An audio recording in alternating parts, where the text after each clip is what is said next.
Este es un panel de 1 hora, va a ser excelente. Tenemos a Ben Segerin primero, del Laboratorio Nacional de Energías Renovables, que nos va a hablar acerca de la proyección de cargas con recursos distribuidos. Luego a Patrick Dalton de nuevo para hablarnos acerca de capacidad de verga y de interconexión. Y luego vamos a cerrar con Debbie Lu, que habló o que va a hablar acerca de los beneficios netos, análisis de alternativas inalámbricas y recursos distribuidos, la fuente de estos. Primero está Ben, luego después de esa presentación yo voy a moderar las preguntas y respuestas. Envíen sus preguntas a cualquier momento y al final de la presentación vamos a tener un receso de 15 minutos. Bienvenido, Ben. Gracias, Lisa. ¿Puedes confirmar que me escuchas? Ok. Gracias a todos por tomarse el tiempo de su día.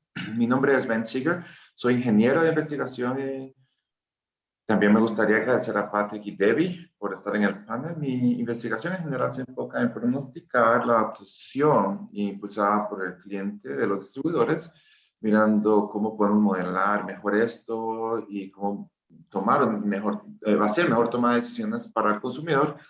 Y así que esto culmina con la herramienta que hemos desarrollado y denominada Armado Digital, y hablaré más adelante de ella. Siguiente, por favor. Una más. También debo decir que parte de esta presentación fueron desarrolladas por Andrew Mills y Lawrence Berkeley National Lab.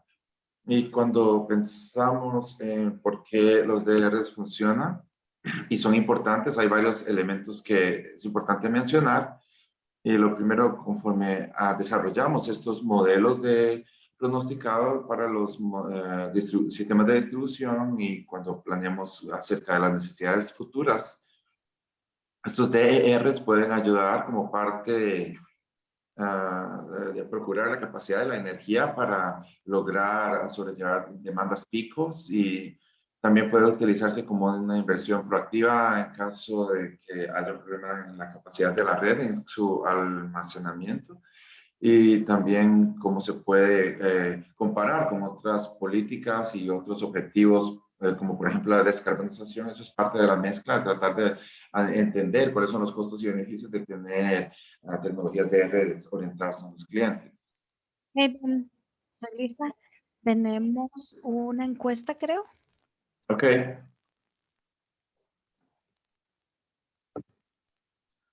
listo. Así que esta es una encuesta, así que por favor déjenos saber cuál es la respuesta correcta acá.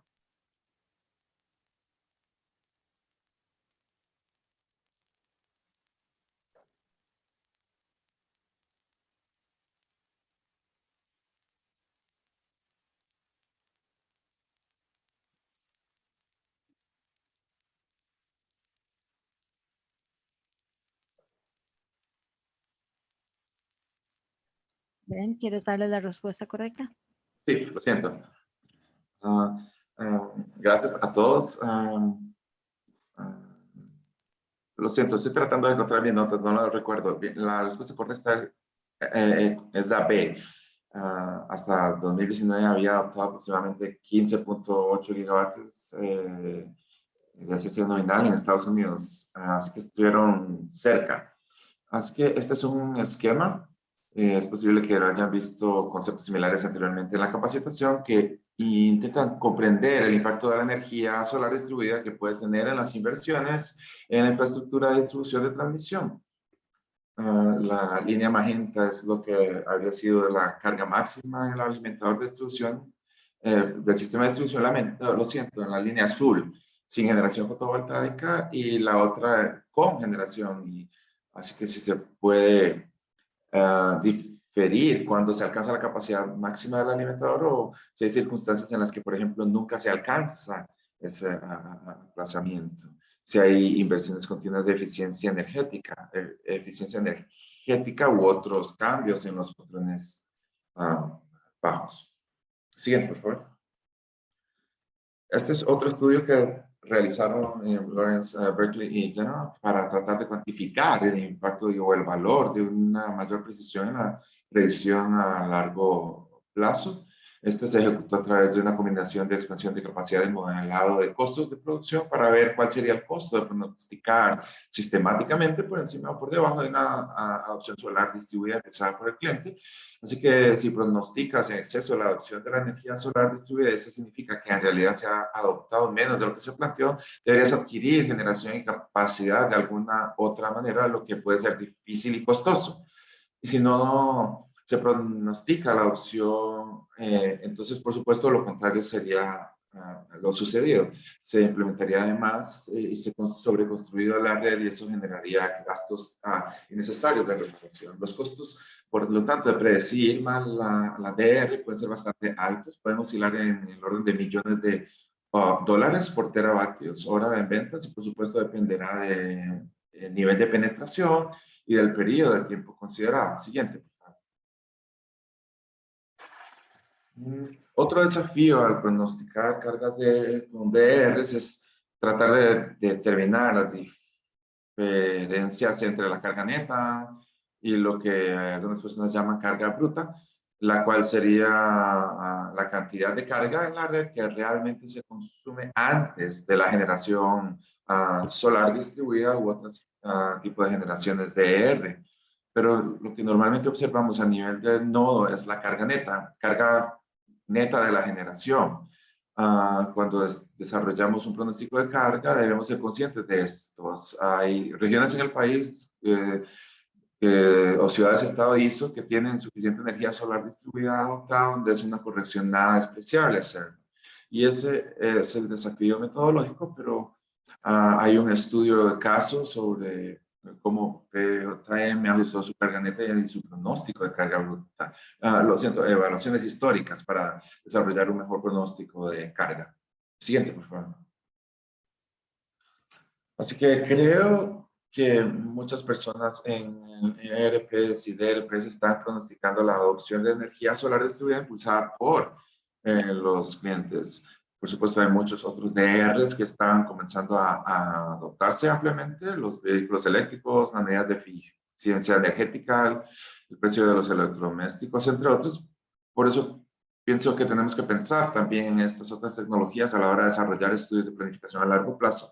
También tenemos que pensar que no todos los DRs están detrás del medidor, algunos pueden estar al frente.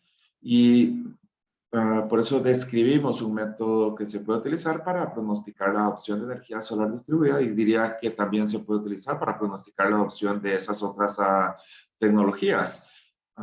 En algunos casos existen otros tipos de sistemas de ERs, la combinación de calor y energía es una que se me ocurre y que es muy específica para un usuario final que se sabe que es de gran tamaño y eso en algunos casos podría darse que se trate más de un enfoque de conocimiento local, que el planificador de distribución específico podría estar al tanto de las grandes inversiones que se están realizando en la línea en lugar de una especie de adopción invisible impulsada por el cliente. Siguiente, por favor. Así que me complace anunciar esta semana que el NREL es de código abierto y su herramienta principal, que se denomina el modelo digital, se utiliza para pronosticar y desarrollar escenarios de tecnologías de ER de adopción futura por parte de sus clientes. Así que si tienen una cuenta de GitHub, pueden navegar en nuestro sitio y ver el código y usarlo. Es parte de esto, de un proceso más amplio para NREL, en el que participamos con los 7 RTOs de ISO para utilizar esta herramienta para desarrollar pronósticos conjuntos y también desarrollar la capacidad de nuestro personal a nivel de ISO y su nivel de miembros para utilizar esta herramienta y para mejorar el proceso de planificación. Para obtener más información, solo visiten nuestro sitio web y diría que para cualquier persona de la llamada que esté tratando de desarrollar pronóstico de la opción, estamos buscando socios adicionales para este estudio. Estamos también financiados en este momento, por lo que nos gustaría mucho trabajar con ustedes y ayudarles y a comenzar a usar la herramienta y señalarles los recursos que ya tenemos. Siguiente, por favor. Así que este es un ejemplo del pronóstico que desarrollamos en conjunto con el personal de MISO. Tengan en cuenta que esta es una publicación pendiente y no se considera un resultado final, pero básicamente usamos el modelo DIGEN trabajando con el personal de MISO, ajustamos las entradas, los diferentes parámetros para alinearlos mejor con los supuestos de planificación a largo plazo que utiliza MISO en comparación con otras ISOs o NREL en general. Y también estamos trabajando no solo en la transferencia del código de modelo, sino también en la transferencia de datos y pensando en cómo podemos configurar una base de datos permanente para MISO para que su personal, MISO o sus participantes puedan utilizarlo como un recurso en el futuro. Por eso es que queremos trabajar con ustedes. Por favor, envíenme un correo electrónico si están interesados para más información. Siguiente, por favor.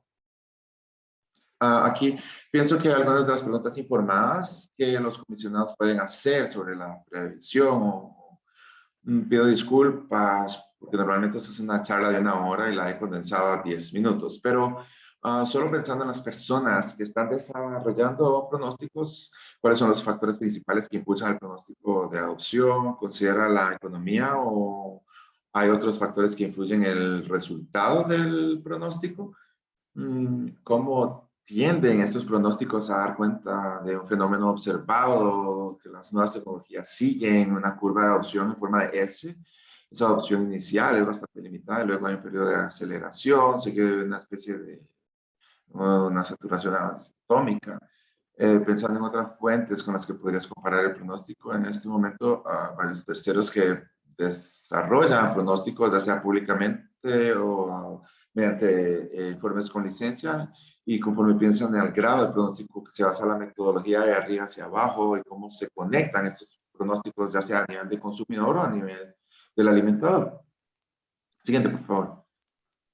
Pues bien, eso es todo por mí. Gracias por la oportunidad y aquí comparto algunos recursos que pueden ver y por si tienen algunas preguntas, hay alguna literatura. Muchas gracias. Gracias, Ben. Ahora vamos a escuchar a Patrick Dalton de CF que nos va a hablar acerca de la capacidad de cualquier interconexión. Gracias, Patrick. Gracias, Lisa, y gracias, Ben, por esa presentación. Me gustó mucho. Nuevamente, mi nombre es Pat Jackson, estoy con ICF, feliz de estar aquí hablando sobre la capacidad de alojamiento y la interconexión. Y para empezar con las conclusiones desde el principio, similar a lo que Paul estaba diciendo sobre la creación de capacidad de alojamiento y los objetivos son un punto de partida muy importante para garantizar que el resultado sea realmente utilizable de una manera que las partes interesadas esperan que se utilice para lograr esos beneficios. Hablaremos un poco sobre objetivos y sobre algunas de las diferentes metodologías fundamentales que están disponibles. En realidad hay 3 metodologías principales que se utilizan en todo el país y tienen algunas ventajas y desventajas que veremos. Y luego, finalmente, quiero ver algunos métodos distintos en todo el país en términos de granularidad de información del sistema que se presenta, porque difiere bastante de una región a otra. Siguiente, por favor. Bien, comenzando solo con la capacidad básica de alojamiento, es esencialmente la cantidad de DR que se puede acomodar en un circuito con las condiciones existentes. Entonces, el equipo existente, la carga existente y la generación existente que ya ha sido interconectada mientras se mantiene la seguridad, la confiabilidad y la calidad de la energía son los objetivos centrales para las empresas de servicios públicos. Y esto típicamente se presenta de manera de mapa, pero los datos subyacentes también son útiles para algunos de los casos de uso. Siguiente, por favor. Y brevemente, ¿dónde encaja la capacidad de alojamiento dentro de la planificación de distribución integrada? Se puede utilizar para informar estudios de interconexión, ese es uno de los casos de uso que veremos, pero también se puede utilizar para una especie de planificación de distribución a más largo plazo, buscando dónde podrían ser necesarias actualizaciones en función de la adopción de ER o informando el valor de la ubicación, del cual debí hablar un poco más adelante. Siguiente, por favor. Y mirando los 3 de los casos de uso más comunes y pensando en la importancia de explicar realmente los objetivos y el caso de uso antes de bajarnos en nuestro esfuerzo de capacidad de alojamiento, en primer caso de uso, el más común hoy en día son los mapas informativos para desarrolladores mapas orientados hacia el exterior de los servicios públicos que pueden ayudar a guiar a los DRs y a sus ubicaciones y acomodar los recursos sin actualizaciones. Y el siguiente es el archivado automatizado, por lo tanto los resultados de capacidad de alojamiento podrían usarse a través de un proceso manual para que los ingenieros agilicen el proceso de selección para la interconexión, pero también podrían darse o usarse, disculpen, de manera automatizada para realmente agilizar la interconexión y minimizar el trabajo manual, que eso es realmente necesario para revisar las aplicaciones de interconexión. Y finalmente, como herramienta de planificación de distribución, y esto es probablemente el caso de uso menos desarrollado en la formación de valor de la ubicación, es algo que se está haciendo en algunas jurisdicciones, pero el vínculo más amplio con la capacidad de distribución, planificación y hospedaje aún se está elaborando. Siguiente, por favor. Entonces, al observar cómo algunas de las diferentes jurisdicciones han adoptado la capacidad de alojamiento, y esta es una lista no exhaustiva, pero al mapear algunos de estos casos de uso, es bastante evidente que los mapas externos para desarrolladores son realmente el caso de uso principal en otras jurisdicciones en las cuales han comenzado a analizar el caso de uso de detección técnica y el caso de uso de la herramienta de planificación de distribución, pero estos son anteriores en la progresión. Siguiente, por favor. Ahora, mirando un ejemplo específico en Nueva York de cómo las partes interesadas o involucrados están aplicando actualmente los mapas de capacidad de alojamiento, creo que es algo intuitivo que el valor más alto para los interesados, o el caso de su mayor, es simplemente la capacidad de alojamiento restante en el sistema.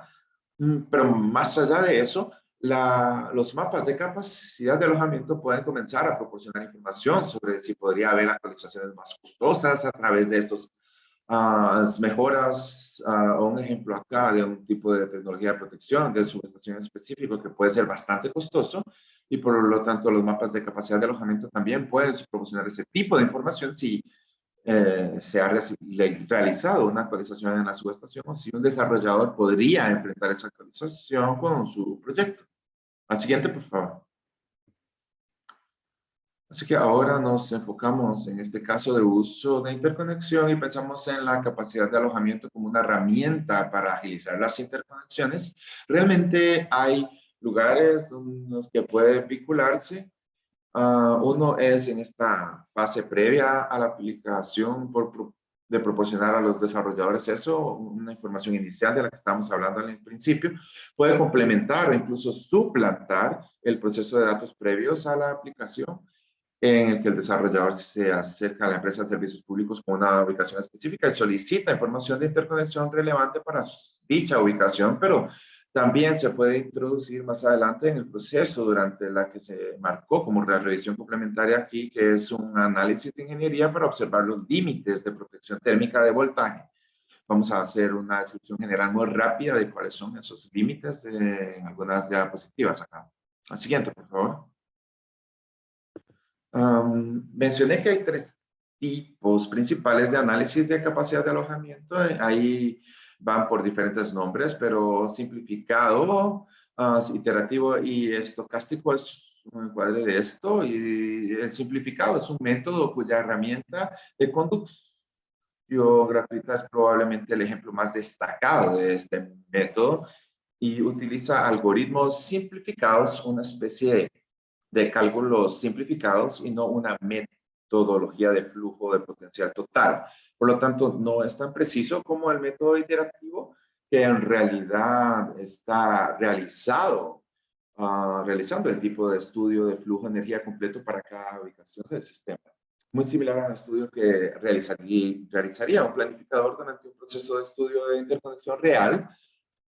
El iterativo es más computacionalmente intensivo, por lo que puede llevar más tiempo ejecutar los escenarios y esto se convierte en un problema mayor con actualizaciones muy frecuentes en todo el sistema y es donde puedes comenzar a alcanzar algunas de esas limitaciones. Y luego el estocástico es un tercer método que coloca el DER de forma aleatoria en diferentes ubicaciones del sistema para generar un rango de valores de capacidad de alojamiento diferentes.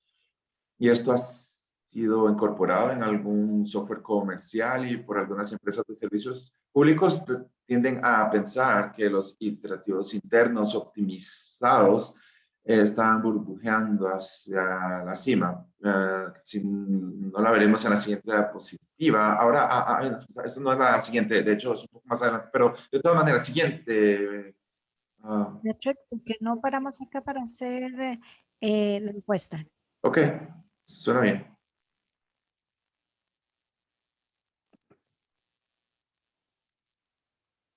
Bien, en la pregunta es acerca de cómo su estado está utilizando el análisis de la capacidad de alojamiento actualmente.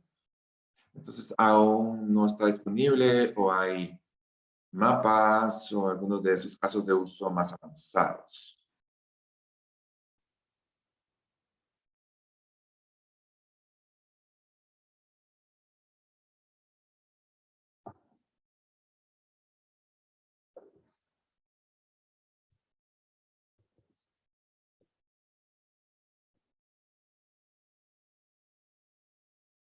Muy bien, gracias por sus respuestas. La mayoría dijo que la capacidad de alojamiento no está disponible actualmente en su estado. Así, yo pienso en esto y de pronto voy a enfatizar en el punto sobre la importancia de los objetivos antes de embarcarse a realmente un análisis de capacidad de alojamiento y aclarar realmente cuáles son. Supongo que volviendo a la presentación, quiero señalar cómo la integridad de los datos es realmente un desafío persistente para la capacidad de alojamiento. Esto es similar a la adopción de los EDMS u otros sistemas que realmente dependen de que los datos del sistema estén disponibles y sean precisos.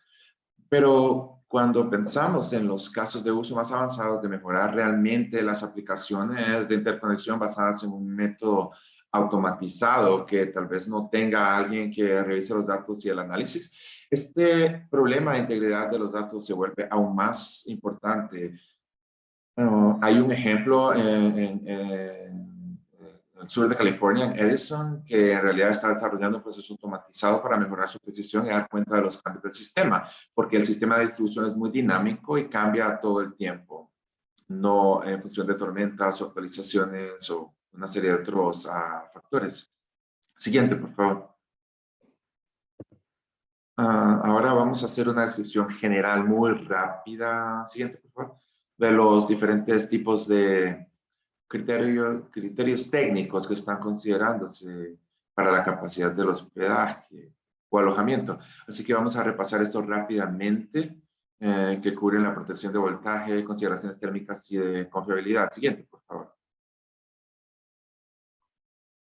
Así que este cuadro puede parecer familiar si han estado viendo, si vieron mi presentación de ayer, pero el flujo de energía inverso del DR puede crear un alto voltaje y hay límites establecidos.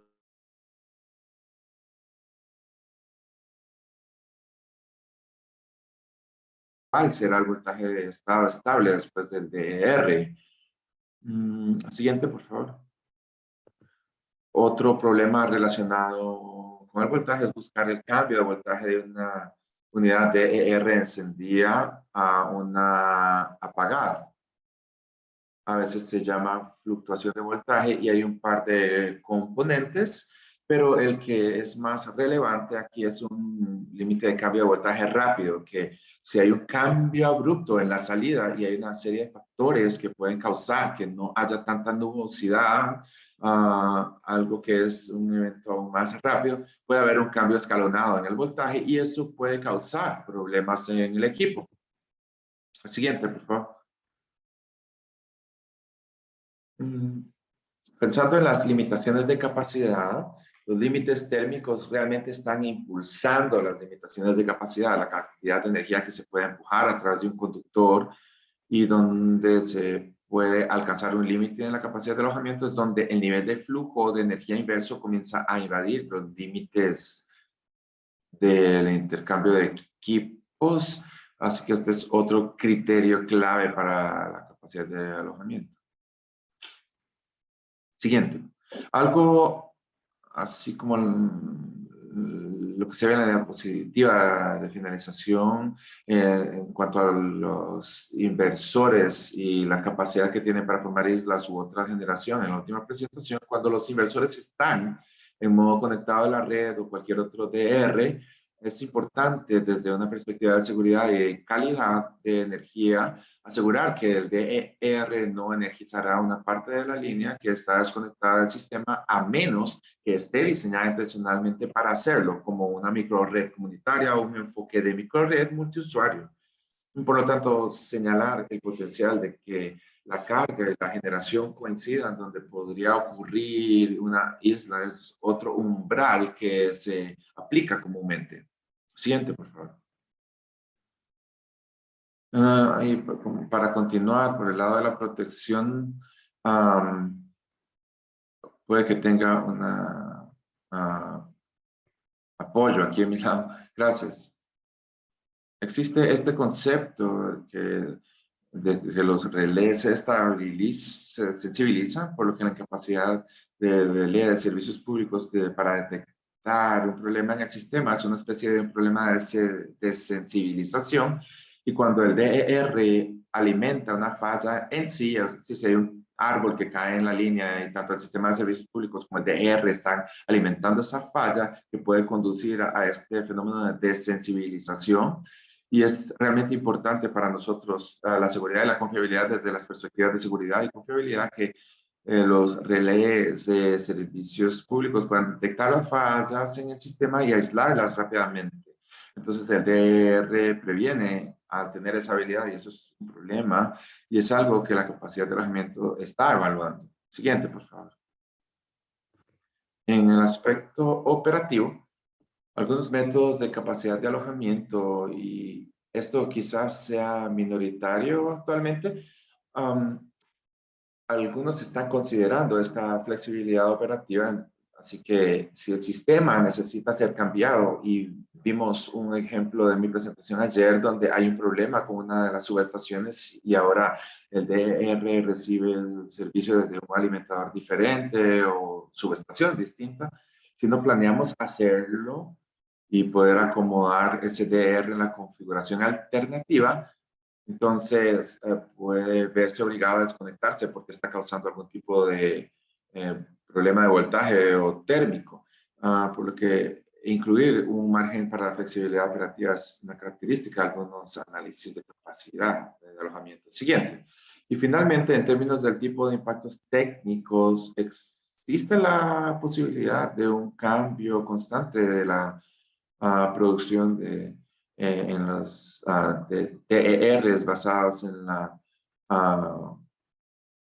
cobertura de nubes para energía solar o cambios en el viento y lo que provoca fluctuaciones en la producción. Y hay equipos cerca que están destinados a responder a cambios de voltajes. Estas fluctuaciones de salida pueden hacer que este equipo funcione con mucha frecuencia y eso es lo que estamos viendo en el lado derecho. Se encuentra este estudio realizado por ENRE que analiza cuántas veces un equipo necesitaría cambiar sus tapas. Este es un equipo de regulación de voltaje. Mecánicamente, en realidad, los interruptores, contactos o contactos mecánicos por los que deberíamos considerar su desgaste, y es algo también algo importante. Siguiente, por favor. Siguiente, por favor. Así que cubriremos muy brevemente algunas de las características que pueden incluirse en los análisis o mapas de capacidad de alojamiento. Y podemos ir directamente a la siguiente diapositiva, un resumen de algunas de las características y métodos. Incluiré esto principalmente como una referencia para mirar hacia atrás, pero quiero señalar en el lado izquierdo los métodos de análisis, los 3 métodos diferentes que discutimos, y hay más en las columnas optimizadas e iterativas, algunas en el estocástico, y luego en términos de algunas de las características, las veremos en detalle, pero varía de un mapa a otro o de un análisis a otro. Siguiente, por favor. Ha habido una tendencia a incluir información emergente en los mapas de capacidad de alojamiento, así que en lugar de solo tener un mapa codificado por colores que muestre la capacidad de alojamiento potencial, en realidad incluye algunos de esos datos previos a la aplicación que mencioné también en una ventana emergente. El siguiente, por favor. De hecho, también nos saltaremos pero si deseas mirarlo en términos de qué información emergente es útil, hay una diapositiva al respecto. Otra característica que se está volviendo cada vez más común es llamar específicamente la capacidad de alojamiento fotovoltaico frente a otros tipos de DERs.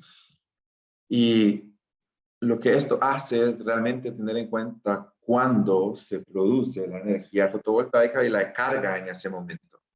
Y dado que el PV es un tipo de R muy destacado, esto puede ser muy útil. Siguiente, por favor. Los vehículos eléctricos y la carga en general es una característica que está comenzando a aparecer cada vez más y que alberga mapas de capacidad en todo el país. Este es un ejemplo de mapa de red nacional, pero Pacific Gas y Electric también tiene una capacidad de alojamiento de carga, algunos otros también lo hacen, por lo que cuando pensamos en la electrificación es beneficioso y esta puede ser una característica importante también a tomar en cuenta. Siguiente. Quería mostrar brevemente que hay un rango de granularidad en diferentes mapas de capacidad de alojamiento, comenzando en los bloques del lado izquierdo, que muestran una especie a nivel regional cuál podría ser la capacidad de alojamiento. En el medio es una especie de mapa de calor donde están las líneas borrosas y luego hacia el lado derecho muestra las líneas de alimentación. Y puede haber problemas de privacidad, potencialmente con diferentes niveles, pero es bueno saber qué tipo de granularidad está buscando cuando se embarquen en esto. Siguiente, por favor. Pues solo mencionaré muy brevemente que el valor de ubicación es una característica en muy pocos mapas actualmente, pero podría volverse cada vez más importante y Debbie hablará más al respecto y de cómo puede usar el valor de ubicación. Siguiente, por favor. Y luego una especie de función avanzada, además, es permitir a los usuarios descargar curvas de carga o incluso todos los resultados de capacidad de alojamiento para una ubicación. Y este es un ejemplo en Edison, sur de California. Siguiente, por favor. Y muy brevemente solo quiero hablar sobre algunas de las limitaciones del alojamiento de datos de las cuales hablamos anteriormente. A medida que avanzas en el tipo de sistema, las restricciones del sistema de transmisión de la subestación no siempre se tienen en cuenta. Las redes céntricas tienen un diseño muy específico y puede ser un retador tener eso, la capacidad de alojamiento. Y también es importante, pueden haber desafíos de datos con la información y eso no siempre está disponible. Y luego emplear funciones y configuraciones del inversor inteligente como mitigaciones para entender los inversores inteligentes que utilizan con la capacidad de alojamiento. Y esto podría ser también un desafío. Siguiente, por favor.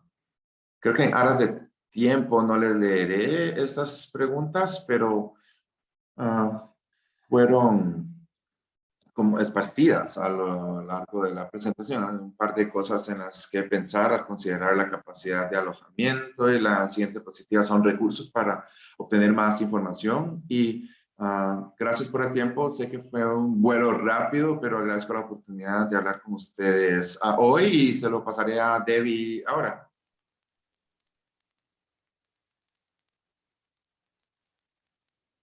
Gracias, Patrick. ¿Me pueden escuchar bien? Sí, suena bien. Sí.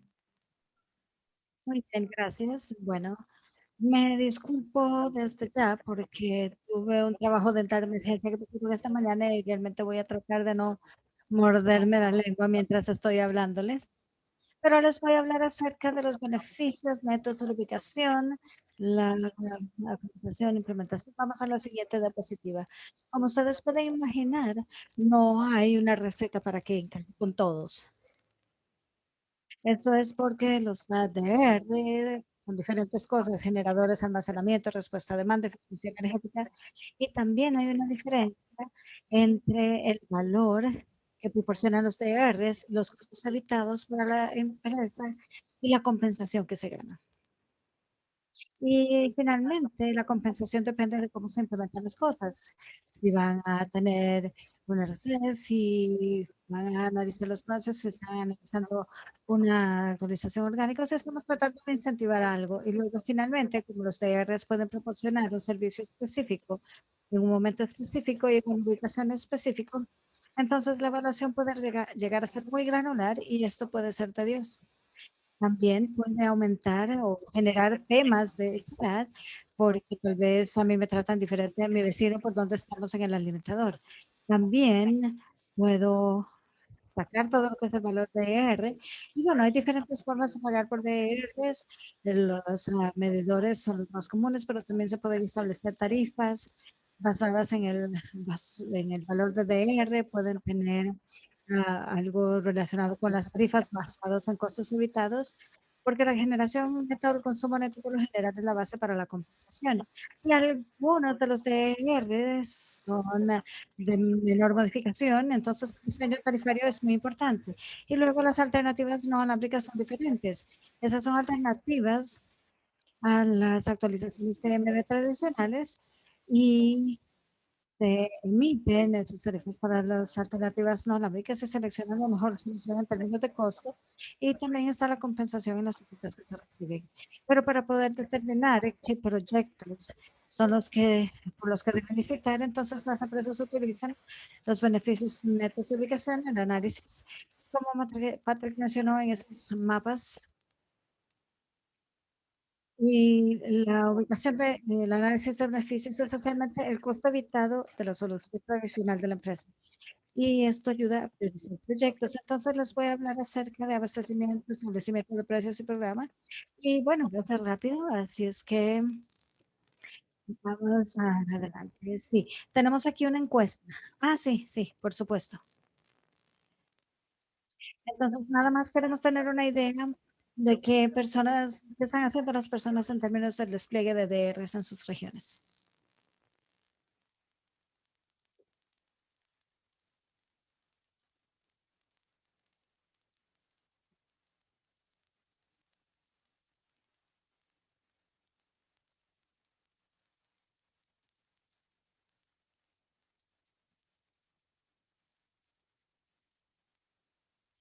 Y bueno, todo, excelente. Es muy bien. Vamos a comenzar a hablar acerca de las alternativas no alámbricas. Básicamente esto es un tema importante ahora. McKinsey emitió un informe mostrando cerca de 800 megawatts de alternativas no alámbricas identificadas e implementadas en los Estados Unidos, pero la implementación ha sido lenta. Y las alternativas no alámbricas realmente en este momento no tienen una gran participación de mercado para los proveedores de EDR. Estamos analizando que cerca del 40% del tiempo hablamos de eficiencia energética, pero se utiliza también con la idea de tener baterías de almacenaje, utilizar algunos medidores, pero no hay una generación detrás de medidores que sea neta, es más bien un recurso. Nosotros hablamos de almacenar 100 kilowatts, acceder a los mercados mayoristas y es algo que se insta mucho más, este tipo de soluciones, este tipo de alternativas, porque tenemos más acumulación de valor y los costos están bajando. Entonces, ¿por qué es que no tenemos más proyectos avanzando? Algunas de las grandes razones para esto es que son más costosos que los mejoramientos tradicionales o son menos confiables que los mejoramientos tradicionales.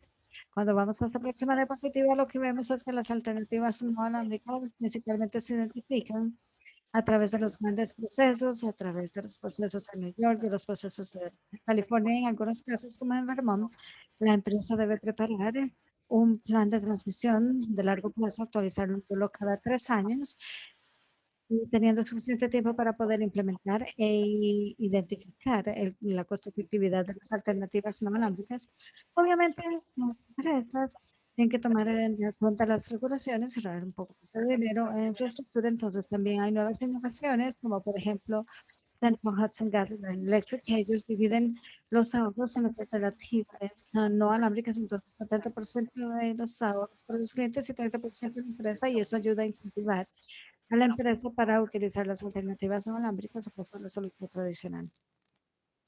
Si vamos a esa siguiente diapositiva, yo voy a entrar un poco más profundo en el caso de California y su marco de dispersión de inversiones, para la distribución, que establece un proceso. Entonces, primero,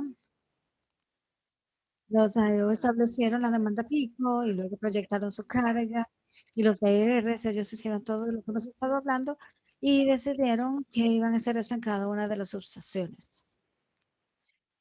Hicieron un estudio en cada uno de los alimentadores para asegurarse de que el sistema podía operar bajo condiciones normales, bajo condiciones anormales y que si tenían un problema, que lo podían identificar, identificaban a dónde estaba la necesidad, qué tipo de necesidad era, si era un problema de capacidad, de voltaje, cuándo se inició, a qué horas ocurrió, y luego desarrollan sus propios proyectos tradicionales para arreglar esas necesidades. Se comienza con lo más barato, como maximizar el uso del equipo existente o modificar los circuitos. Y luego llegamos a cosas más costosas como un nuevo circuito de distribución o cosas realmente costosas como una nueva subestación. Y luego analizan estos proyectos y ven cosas como, por ejemplo, el tiempo, si hay suficiente tiempo para poder hacer esto. No me puedo tomar 3 años para hacer todo el proceso. Pueden los DRs ayudar con ese problema. Y lo que ustedes pueden ver aquí a la derecha, en la parte de arriba, dice 262 necesidades en la red que fueron identificadas en el proceso que emitieron en el reporte del 2020. Y luego en el medio derecho muestra que cuando se analizó esto para ver el momento, ellos muestran esto y luego tienen esta priorización de los 14 proyectos en la parte de abajo. Pero entonces se trata mucho de costo-efectividad, entonces por eso utilizan este beneficio neto de la ubicación, este cálculo, que de nuevo es el costo evitado para la empresa de la solución tradicional. Entonces, algunas veces la solución tradicional sería un proyecto central costo efectivo, que es lo que tenemos en verde aquí en estas métricas, y ustedes pueden ver en la primera columna aquí. Y luego la certeza de la proyección es la segunda métrica. ¿Se necesita realmente? ¿Saben que lo necesitan? ¿Han hecho las medidas necesarias para justificar esto? Esto les daría un verde también en la segunda columna. Luego, evaluación de mercado. Si entonces el DR, el mercado está con problemas, si hay una necesidad de 4 horas o de 12 horas, algo que sea predecible o no predecible. Si son 4 horas y es predecible, pues entonces eso nos da un verde en la columna de la derecha de allá. Y ustedes pueden ver que clasificaron los 14 proyectos. Los dos niveles superiores que están en amarillo y verde para estas métricas son aquellos que ellos decidieron seguir adelante. Para el ejemplo, si vamos a la siguiente diapositiva, esta nada más muestra que hay varios agregados tras o frente a los medidores, este tipo de tecnología que les interesa, y también que están pensando a lo que es mitigación de incentivos forestales y soluciones que puedan realmente derivar resultados positivos por las diferentes cosas que ocurren en California. Si vamos a esta otra diapositiva, aquí vemos el proyecto Eisenhower.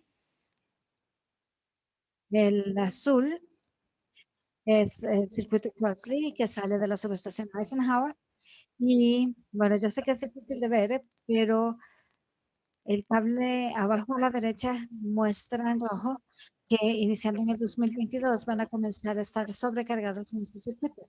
Van a agotar la capacidad y las horas de capacidad van a ser 5, 6, 7 y van a necesitar un máximo de 2.5 megawatts y 4.4 megawatt hora para esa necesidad en particular. Entonces, esto nos da un ejemplo de cómo se ve todo esto. En la siguiente diapositiva, aquí quiero explicar un poco este proceso que ellos tuvieron. Ellos nos dicen que bueno, se realizó la evaluación de necesidades, la distribución, las oportunidades con esos 6 proyectos que fueron propuestos en una solución, un cartel de licitación. Nos presentaron en agosto del 2019, se aprobó en diciembre y se lanzó en enero. Entonces, bueno, esto tomó algún tiempo y al final de la estación pico, ellos hicieron otro ciclo de planificación de distribución y encontraron cuando corrían este ciclo de planificación que las cosas habían cambiado mucho. Entonces, los 6 proyectos que se muestran en las dos tablas de la derecha aquí cambiaron mucho y ustedes pueden ver de la columna del 2019, la columna del 2020, 2 de los proyectos ya ni siquiera se necesitan en Taikan y Alessandra, los dos del medio, y los otros 4 tuvieron cambios drásticos, y en particular el que les acabo de mostrar, Eisenhower, en la parte inferior izquierda de esta tabla. Ahí ustedes pueden ver que la necesidad pasó de 2.5 megawatts a 16.2 megawatts. Ahora, el costo de actualización tradicional se mantuvo igual. Pero lo que necesitan hacer los proveedores de DER por su lado, en términos de qué tipo de capacidad de instalación tiene que establecer, tiene que ser algo mucho mayor ahora. Y desafortunadamente, como esto se dio básicamente tarde, ya aquellos que ofrecieron se les dio una semana para revisar solicitaciones, entonces fue una situación bastante incómoda para las diferentes personas y es solo un ejemplo de algunos de los desafíos que pueden ocurrir en el proceso de abastecimiento.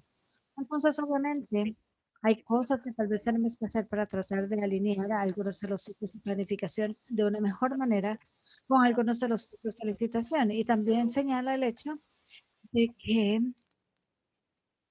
estas son cosas que se mueven hacia muchos cambios en el sistema. Bien, si vamos a las siguientes dos diapositivas, quiero hablar rápidamente acerca de establecimiento de precios. Hay diferentes formas de pensar en cómo establecer las tarifas.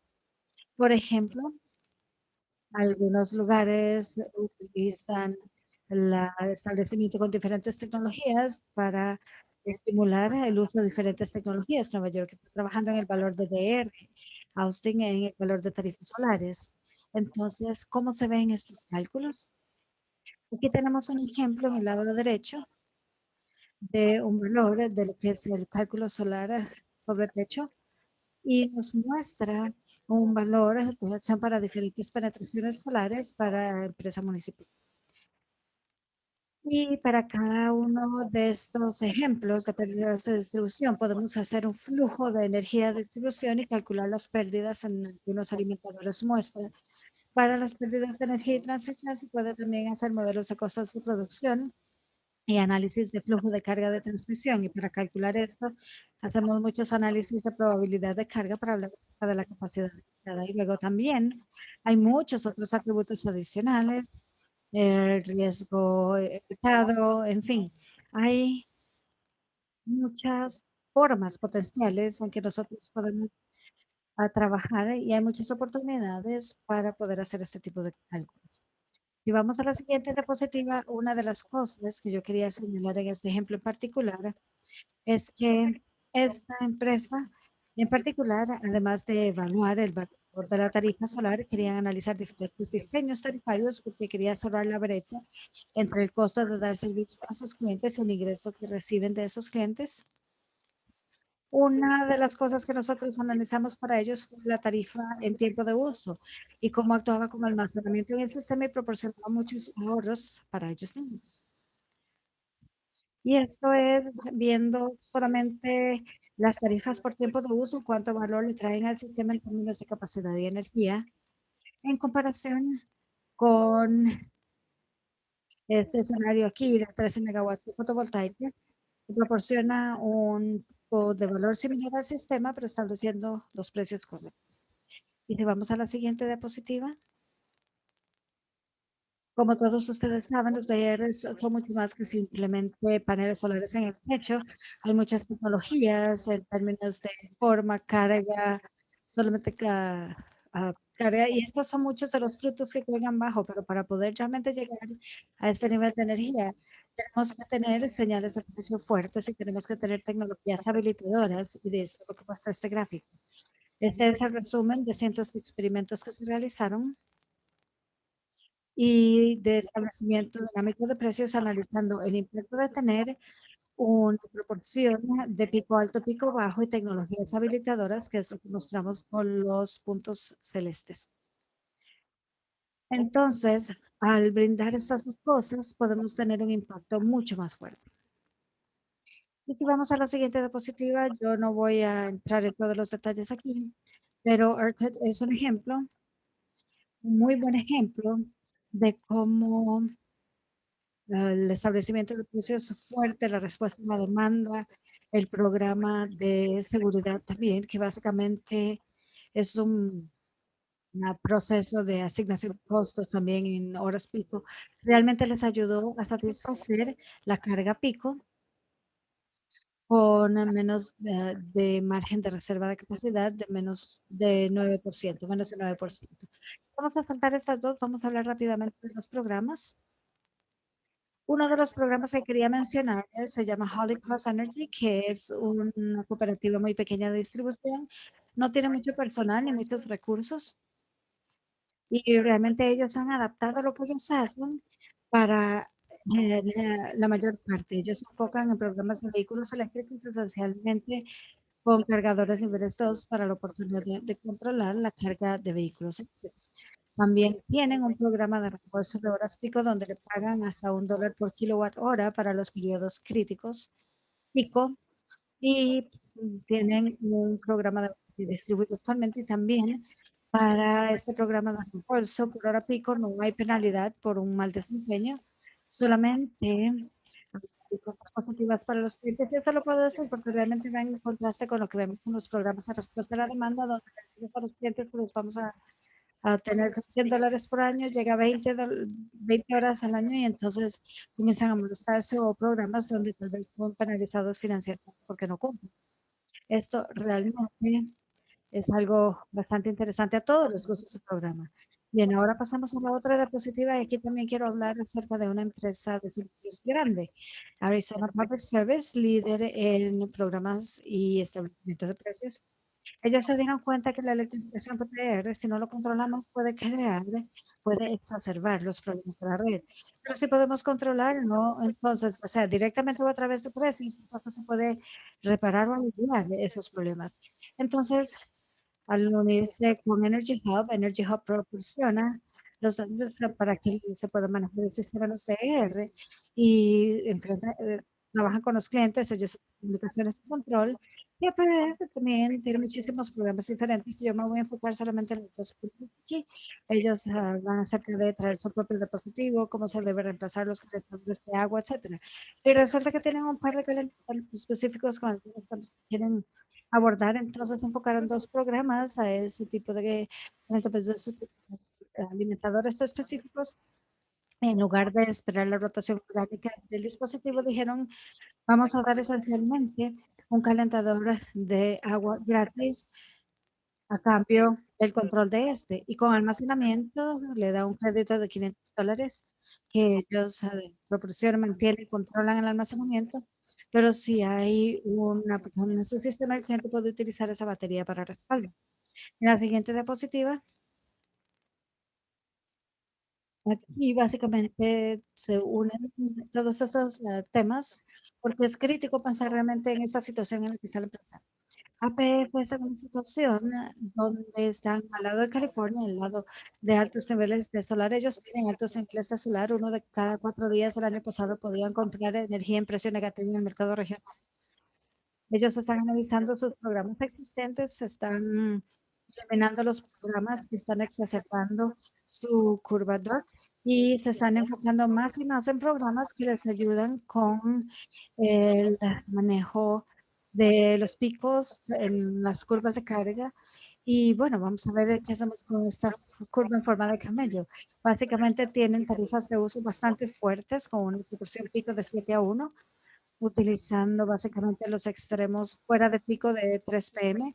y se esperan después de este pico y luego ponen la respuesta de demanda por 2 horas para ayudar a aplanar esto un poco más y eso ayuda a orquestar su perfil de carga. Es complicado, pero siempre es muy efectivo. La siguiente diapositiva, pues básicamente son algunas preguntas que tal vez ustedes quisieran preguntar a su estado acerca de abastecimiento y la diapositiva siguiente a esa simplemente son recursos para más información. Gracias.